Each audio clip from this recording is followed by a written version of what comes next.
Ayun, isang magandang umaga po sa inyong lahat mga kababayan at mga mahal po naming taga-subaybay. Nandito na naman ang inyong lingkod, Josh Vlog, at muli na naman tayong magsasama-sama ngayong umaga. Unang araw ng Hunyo, 2025, araw ng linggo, mga kababayan. At ito, maghahatid tayo ng mainit na balita mga kababayan. Ito'y viral ngayon mga kababayan at gusto po naming i-share po sa inyo. Pero bago tayo magsimula mga kababayan, muli po ay bumabati ang inyong lingkod, Luzon, Visayas at Mindanao at lahat po ng ating mga kababayan sa iba't ibang panig ng daigdig. Magandang araw, magandang umaga. Kung anumang oras po kayo datnan ng bidyong ito o mapanood nyo ang bidyong ito, ay bumabati po ang inyong lingkod, Josh Vlog. Eto mga kababayan, at mayroon tayong breaking news ngayon. Ang ating pambansang simangot mga kababayan, ang ating senador na si Senador-elect Rodante Marcoleta mga kababayan ay nagpunta po sa The Hague. Dinalaw po. Yun pala, dinalaw po ang ating former President Rodrigo Roa Duterte mga kababayan. At dito nga po ay nagsagawa po sila ng isang pagtitipon. Bali, parang birthday celebration na rin ng ating Vice President po, mga kababayan, at nagbigay po ng talumpati ang ating Senator-elect Rodante Marcoleta, mga kababayan, at matindi po yung mga binitawan niyang mga talumpati rito, mga kababayan, at gusto naming i-share po sa inyo. Bago natin i-play yung video, mga kababayan, kung kayo po ay bago pa lang sa ating channel at ngayon lang po kayo nanonood po sa ating programa, paki-like, paki-subscribe na din po at paki-pitikin nyo na rin po yung notification bell para updated po kayo sa mga videos na i-upload po natin mga kababayan. Maraming salamat po. Hindi na natin patatagalin ito mga kababayan. Eto, panoorin natin ang sabay-sabay ang video ito.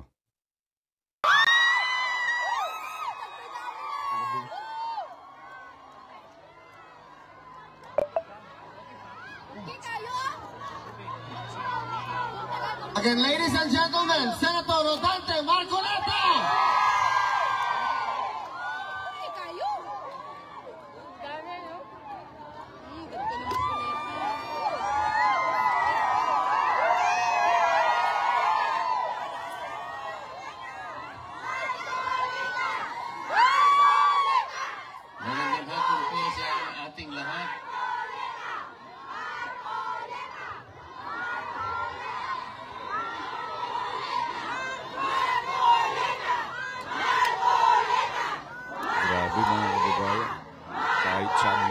Sikat na sikat. Salamat po sa pagmamahal nyo sa ating dating Pangulo. Salamat po sa pagmamahal nyo sa ating Vice President. Salamat, Mayor Pulong, at nandito ka rin pala. Salamat, Senator Robin. Salamat, Mayor.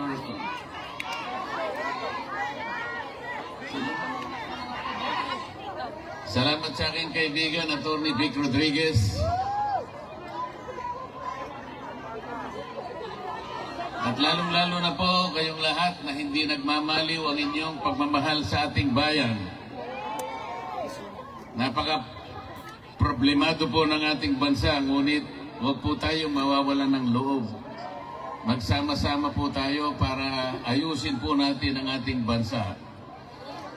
Akala ko po nung nag-issue ng resignation order ang ating Pangulo, akala ko totoo na Akala ko naman yung bureaucratic reset. Kahit konti lang, naniwala ko, baka okay naman yata ito. Wala rin. Akalain mong naglagay siya ng PNP si Torre na naman. Kilala niyo ba si General Torre?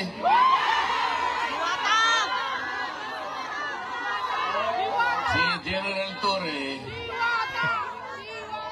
Diwata daw. bakit siya yung nagpanggap na representative ng Interpol?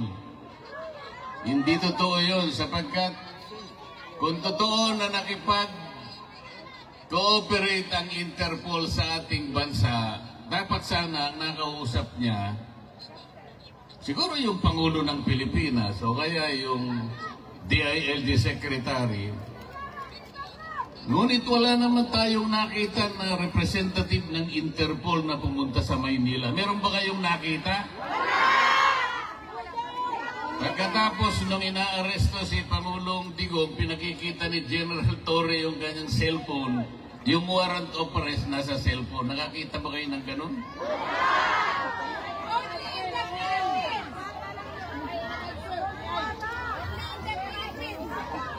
Hindi po ganun ang pagsisilbi ng warrant of arrest.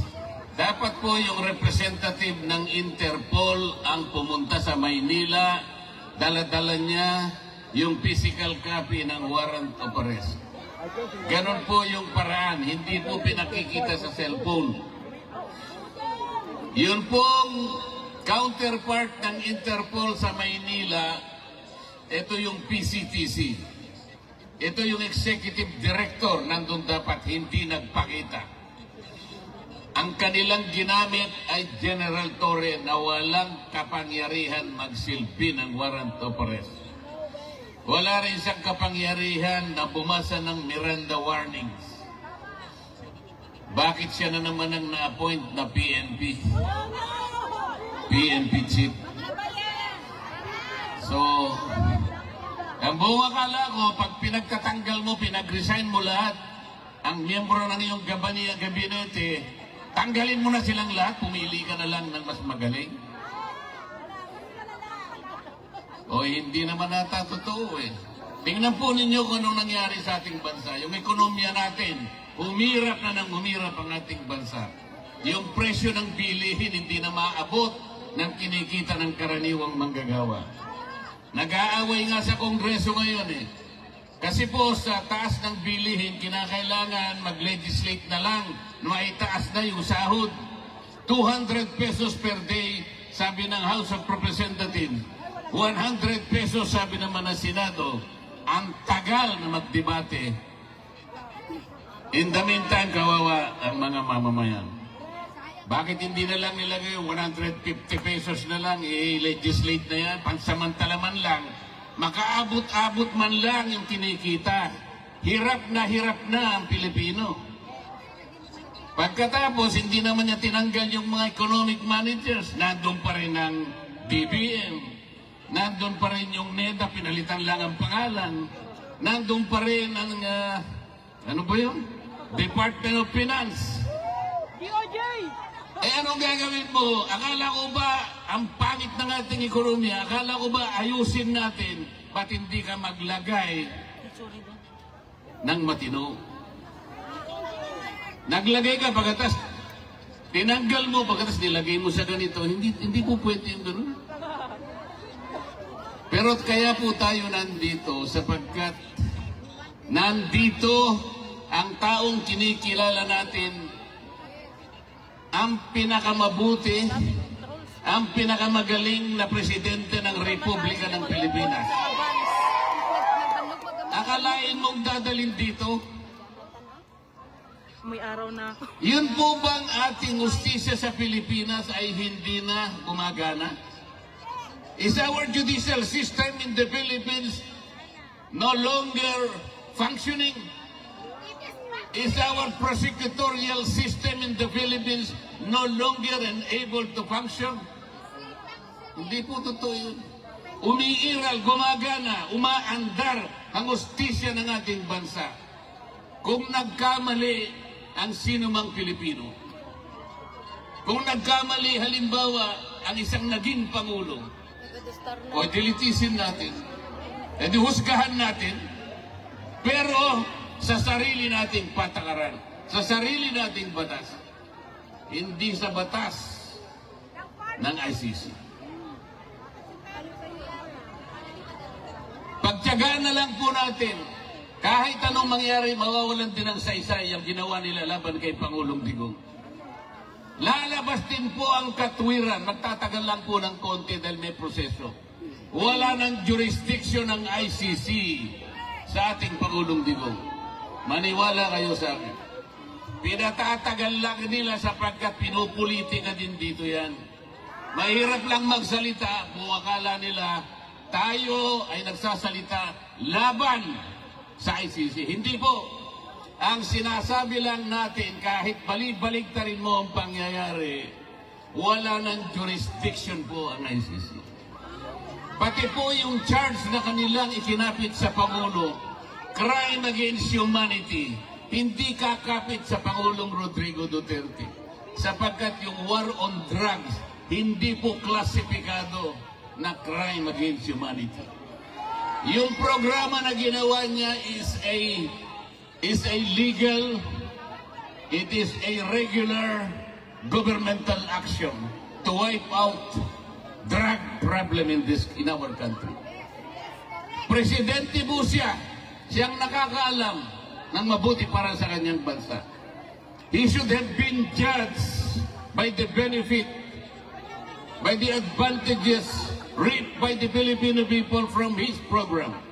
He should not have been judged from the number of people who were killed along the war on drugs. May mamamatay at may mamamatay, alam naman nila yun. Sapagkat ang nagsusulong sa droga yung mga kriminal.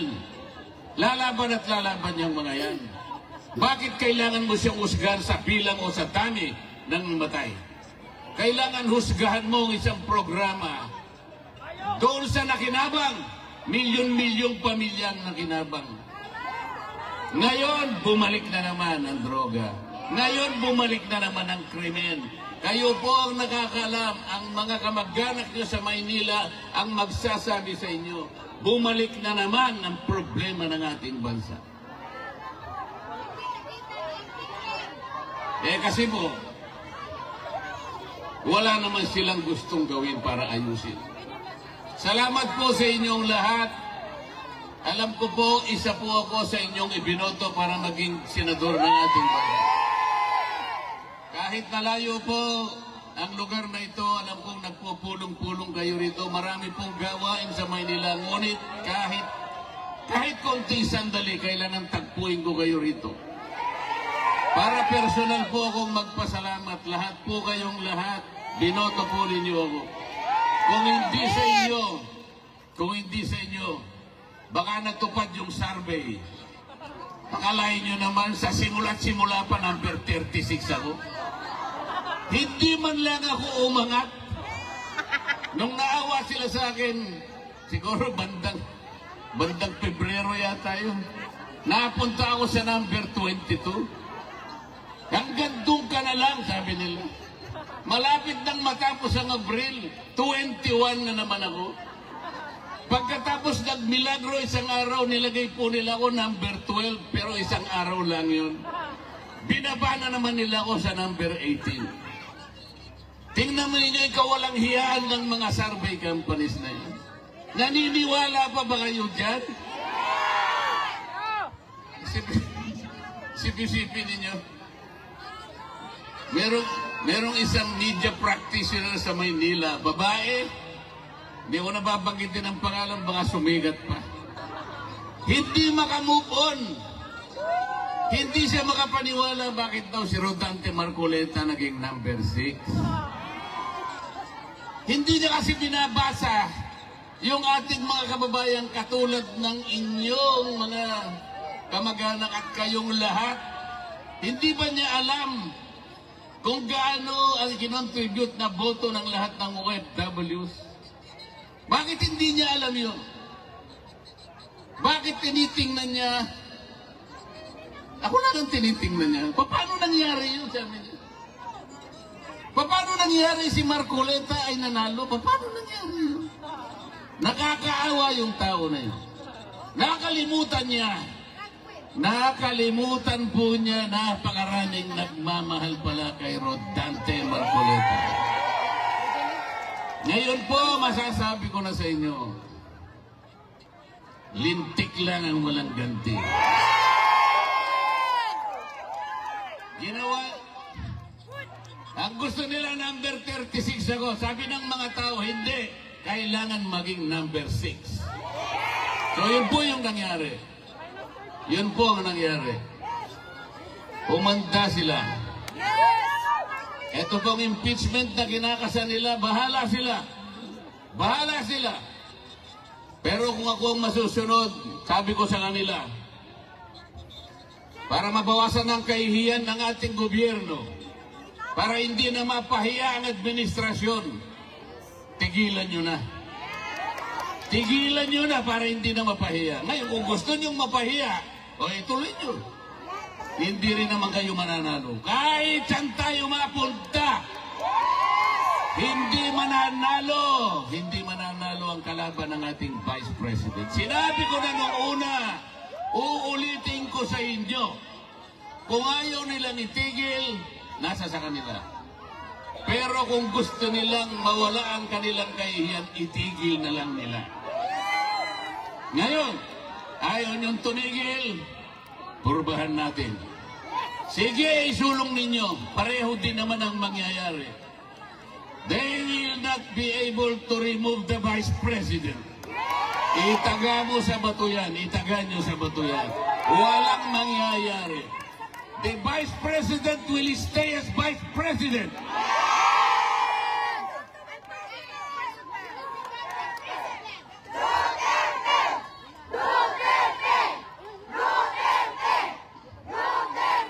Malungkot lang po ako sapagkat bago ako pumunta rito, gumawa po ako ng request sa ICC.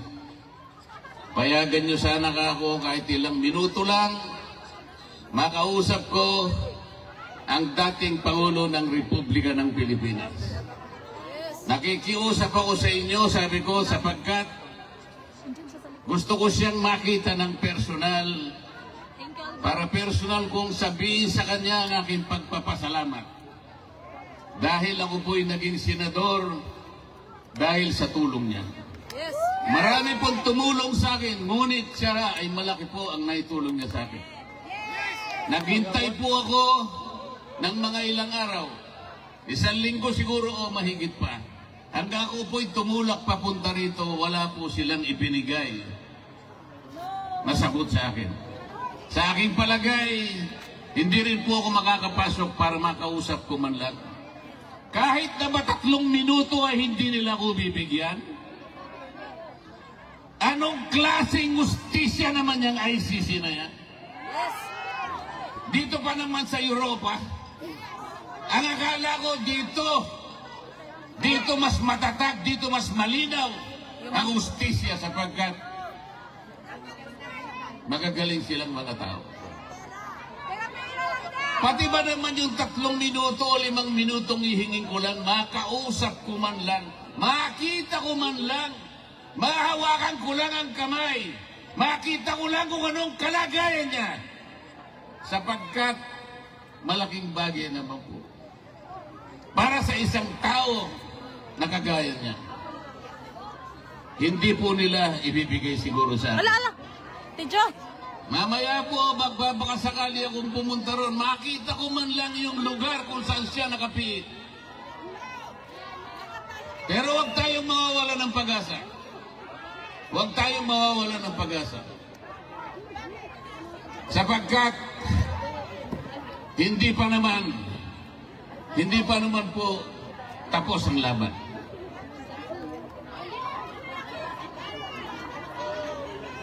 Sa ngayon po, maghintay lang po tayo. Maging matiisin lang tayo. Huwag tayong susuko. Huwag nating isusuko ang laban. Nasa panig po tayo ng katuwiran. Nasa panig po tayo ng batas. Alam ko po, si Pangulong Duterte malakas ang kanyang loob. Hindi siya papayag. Hindi siya masisira ng loob. Kilala ko yung tao na yun. Makikipaglaban siya para sa inyo. Kahit kanya ng kalagay niya, nakapiit siya, pero kayo ang inaalala niya. Kaya, huwag po kayong mawawalan ng loob, huwag kayong mawawalan ng pag-asa. Tatapusin po natin ang laban. Maiuwi po natin ang Pangulong Digong. Let's bring him home. Salamat po sa inyo lahat.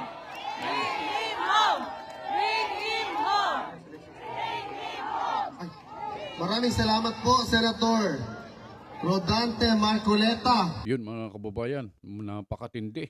Medyo kinilabutan po ako mga kababayan. Kinilabutan po kami sa talumpati ni Senator-elect Rodante Marcoleta sa dahig mga kababayan. Matindi. Kahit doon sa Europa, nakita nyo kung gaano siya katapang. Kung gaano niya ipaglaban ang karapatan ng bawat Pilipino. Kahit sa ibang bansa na siya nagsasalita mga kababayan, ramdam mo yung kanyang sinseridad, yung kanyang tapang, yung kanyang angking talino.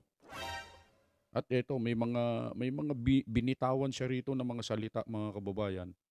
Kung napakinggan yung mabuti yung kanyang talumpati mga kababayan, dito sa una na sinabi niya, medyo question niya yung pagkakatalaga kay General Torre bilang PNP chief mga kababayan.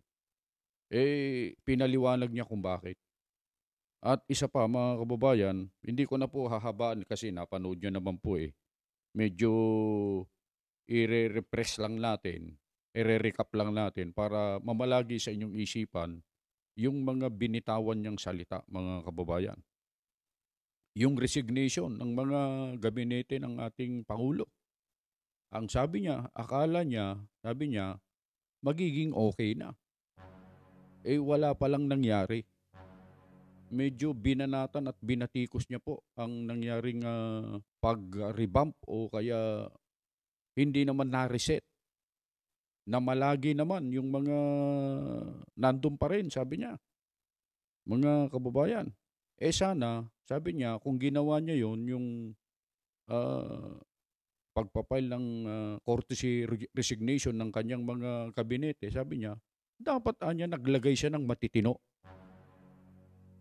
Yan po ang sinabi ng Senador Marcoleta, mga kababayan. Dapat sabi niya, ito yung isang matindi rito na sinabi niya. Yung sinabi niya na, bakit mo huhusgahan? Ito, matindi ito Bakit mo siya huhusgahan doon sa mga nasakripisyo? Ang binabanggit ko rito po, mga kababayan, yung mga namatay doon sa war on drugs, mga kababayan. Bakit hindi mo siya husgahan, sa mga nakinabang? Totoo po yun. Napakaraming Pilipino, mga kababayan natin, ang nakinabang dyan sa war on drugs. Naging payapa po ang ating bayan, ang ating bansa, mga kababayan. Noong panahon ng ating dating Pangulong Duterte, mga kababayan, nagpasalamat. Yun naman po ang isa sa dahilan kung bakit nagpunta ron si Senator Marcoleta para pasalamatan yung mga kababayan natin na bumoto sa kanya sapagkat alam niya yun.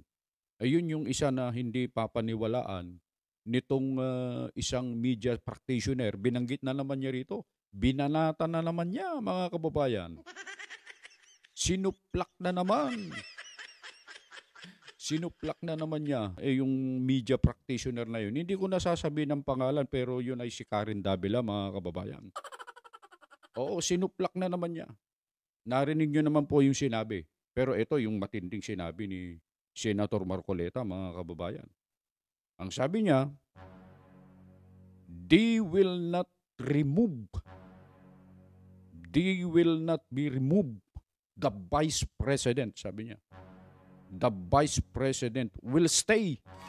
Napakatindi po, napakatapang at may paninindigan na pananalita itong mga binitawang ito ni Senator-elect Rodante Marcoleta, mga kababayan. At ano pa? Yung panghuli na sinabi niya na matindi, mga kababayan. Tatapusin natin ang laban, sabi niya. At iuuwi natin. ang dating Pangulong Rodrigo Roa Duterte sa Pilipinas. Mga kababayan, so napakatindi, napakatindi. Bueno mga kababayan, yun lamang po ang gusto namin i-share sa inyo. Pwede nyong balik-balikan yung video para maintindihan ninyo at para marinig nyo mabuti yung kanyang mga sinabi. Kasi sapagkat ako talaga habang pinakikinggan ko, kinikilabutan ako mga kababayan. Sana po kung nagustuhan nyo naman po ang video ito mga kababayan, paki-like naman, paki-subscribe, paki-share na din sa inyong mga kaibigan at paki-hit nyo po yung notification bell pagka nag-subscribe kayo para updated po kayo sa mga videos na i-upload natin sa mga susunod na mga pagkakataon. Muli po, ang inyong lingkod, Just Vlog, ay bumabati po sa inyong lahat ng isang magandang araw at anuman ang inyong ginagawa, saan man po kayo naroroon, Luzon, Visayas at Mindanao at mga kababayan nating OFW sa iba't ibang panig ng daigdig na nanonood po sa amin at patuloy na sumusubaybay sa ating programang Just Vlog, ay bumabati po sa inyo ng isang magandang araw at lagi po kayong mag-iingat sa inyong paggawa.